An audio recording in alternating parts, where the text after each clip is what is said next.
Warning, the following video is extremely triggering to real estate agents. Viewer discretion is advised. I want you. I need you. I love you. Let me drink your blood. Do you agree? You do? What, do you have vampire AIDS or something? You don't have vampire AIDS. Vampire. Let's fucking go. This movie is horrible, dude. Not good. Very bad. Smells like milk. Old milk. Oh, yucky. What smells of old sour milk? Vampire. Movie kicks off with Sarsgaard like, I want you, and then clairvoyant Johnny Depp's daughter, no bites.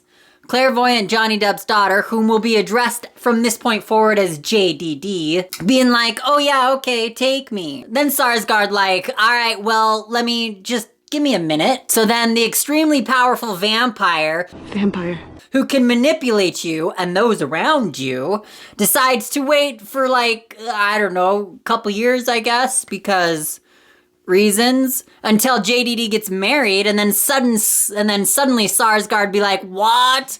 You're mine, you promised, that's it, I'm going to have your husband and I'm going to make him sell me a house. Vampire. So let's recap. Okay. Powerful vampire. Old AF. Can manipulate you and your loved ones. Yeah, marionette and that shit. Young clairvoyant woman promises herself to aforementioned powerful vampire. Right, you with me so far? Cool. We learned all this in like the first, 10 minutes or something like that. So why does he need a house? Is it part of vampire foreplay, or like why? So he can come to town and manipulate her, though he can manipulate her from anywhere because he is manipulating her from anywhere to do something that she already promised to do. Yeah.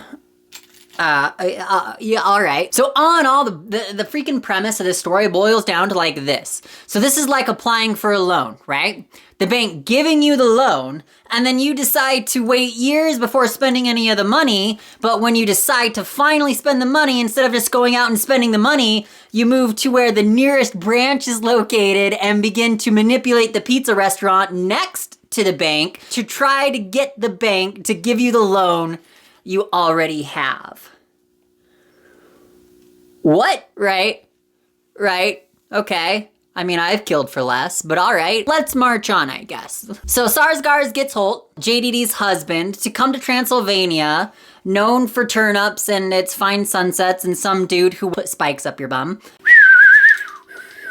Oh, Vlad, that's a little tender. Holt runs into warning sign after warning sign and still just tra-la-la-la-doodles his way up to the castle of vampire. It's kind of nuts. It's kind of stupid as all get out. This ruins everything for me. I'm sorry, writers of this movie. You guys are awful. No sane human being, no logically thinking human being would ever get to the castle of Sarsgaard, Lord Poker of the Bums. Holt runs into gypsies who are like, nah, bruh, don't go there, your bum will hurt. And Holt just like ignores this completely. But then in the night, the gypsies decide to throw a naked girl on a horse and drive a large iron spike through some poor dude's chest.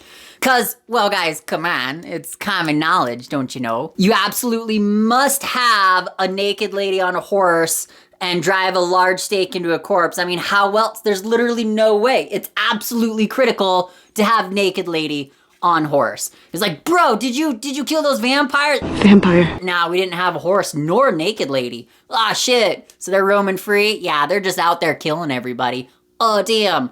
We ought to find a horse and a naked lady. Equine and nudity, it's needed for vampire killage. It's in all the lores, guys. So Holt sees all this going down, but is still like, nah, let's sell a house, putting every real estate agent to shame in the process, bro. Dedication. Sacrifice that body. You gotta get the job done, son. This is a horror movie. Are you guys horrified yet? I'm a little horrified. Then, and this is where I almost walked out of the movie, homie Holt's walking through the woods, tra-la-la-la-doodly day, and he sees this carriage, right?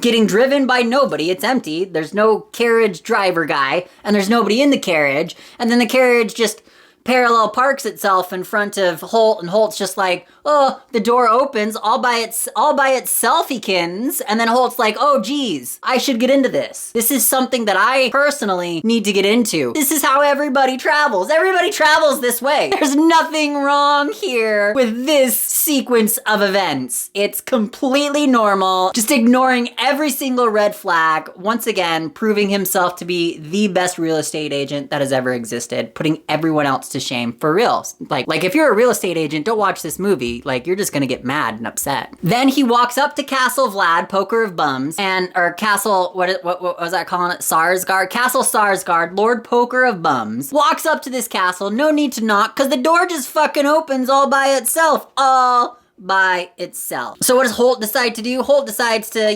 walk into this castle. I mean, you're just being rude to real estate agents at this point. You're just being mean. Sarsgaard brings him in and is like, let's conduct our business. And then immediately like, let's wait to conduct our business. Then Sarsgaard shows off a little bit of his powers, a little bit of, just a little back and forth, a little instant time jump and stuff like that. And Holt, he's just sitting there thinking, well, I hope I get my commission on this house. Then Holt's common sense meter went into overdrive and broke the fucking, the what's it called? The scale, I don't know. The dial. Broke the dial, and then he decides to try to kill Sarsgaard. Of course, he does this right before dusk.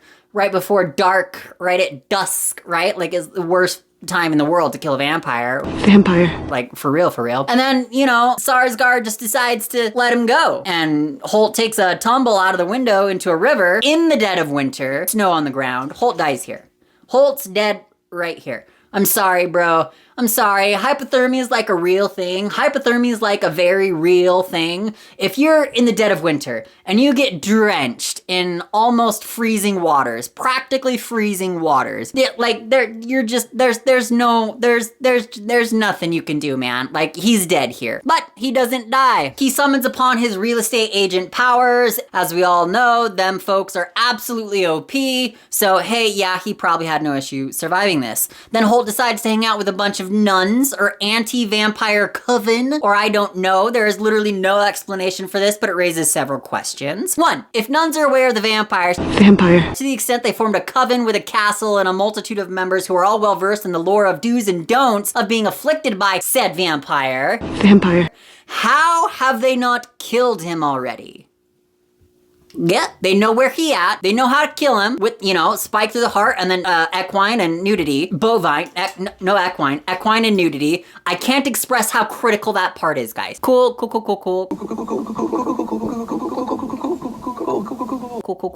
Then Sarsgaard decides to sail from the center of Romania all the way to the port town of Wisborg, a fictional place in Germany. Now Sarsgaard and all the characters are in the same place. Good. Now it's time for Sarsgaard to do some killing. Instead of killing people who are directly standing in the way of what he wants, he decides to kill literally everyone else. He infects the whole city with a plague. Fuck, what is this, dude? Then he visits JDD and is like, I give you 3 days to give me what you already decided to give me. You must choose me out of your own volition and free will as you did before, but you got to do it again as I manipulate and kill all those around you if you don't. Fuck. What is this? Then Willem Dafoe steps in and is like, evil is afoot. Everybody is like, Willem, you cray-cray, as they witness firsthand the powers of Sarsgaard. Denial is strong here, bro. Dude, this is like watching a car crash happen right in front of you, then being like, nah, cars don't crash. Cars, they don't. What is this, dude? What is this movie? And if everyone is under the influence of vampire manipulation, then why don't Sarsgaard just hella gaslight everyone around JDD to convince her that vampires are like the best, bro, and to get her to come to him? What in the name of being sodomized by spikes is going on? Then ancient, powerful, terrifying vampires like, I want to suck your blood. So he begins to suck JDD's blood, and then the sun comes up, which he knows will kill him, but when you got to boner, dude, when you got to boner, you got to boner. Death is of little consequence when that sweet, sweet strange is on the table. So Sarsgaard dies, and we don't even get to know if he came or not. JDD just be lying there like a dead fish, making Sarsgaard do all the work. Rather selfish. And then we get to see Sarsgaard for sure, has an eating disorder, and cut to black, movie over. fuck, man? What the fuck? This movie is a remake of a remake, which I totally did not know going in, dude. I didn't know that at all. Like, it wasn't until after I saw the movie that I pulled up my phone and I was like, all right, what is everybody saying about this movie? That I finally, it dawned on me. There's like, oh shit, this is like a remake of a remake of a remake's remake. And that kind of bummed me out. That kind of bummed me out hardcore. Or else I never would have gone and seen it, dude. Like, for real. I never would have gone and seen it if I'd have known it was such a crazy ass remake. I literally had to force myself not to walk out of the theater. It was so goddamn boring. And it was so just void of logic. There is zero character arc or depth or goals or anything. And any choice any of them make is just like completely void of just logic, man. It's so weird. I don't know what JDD wants. I don't know what Holt wants. I don't know what Willem wants. I don't know what ATJ wants. Holy shit, did they waste him in that movie, dude. I know what Sarsgaard wants, but then he literally takes the most egregious route to bring those wants to fruition, right? This movie is a waste of time, money, and talent. Because JDD is absolutely amazing. Saying that, the cinematography is wonderful, and it is. It's like putting a bow on a turd, though. It's still a turd, you know what I mean? Saying the acting is phenomenal, and it is phenomenal. It's still bow on a turd situation. Though amazing performances by everyone for real. JDD brought the house down and reduced that shit to smithereens. Portraying innocence coupled with insanity while blending desperation with an unsettling capricious tone. Yum. It's just yum. I want to see her nominated for award for sure, bro, and I'm excited to see what she does next. I really am. I think she's going to be a wonderful little actress. You know, fingers crossed for her. I hope she does really good. Holt is good as usual. He's very, very, very A-. He rarely gives anything above like an A-, and he like rarely does anything below an A-. But he's right there. Sarsgaard is perfection in this movie. Sarsgaard is pretty much perfection in almost any movie he does. As far as I can tell, he's a great little actor. And ATJ is simply wasted. Simply wasted, dude. I felt so bad. Like, he was just a side character of a side character that literally had nothing to do with the plot whatsoever. Like, it was just kind of stupid. Anyway, Willem can do no wrong in my book. You know, after you portray the Green Goblin and that Boondock Saints Michigana, like, you're, like, I don't care. You're golden. It's like, he's like Brad Pitt in my book. He just can't do any wrong.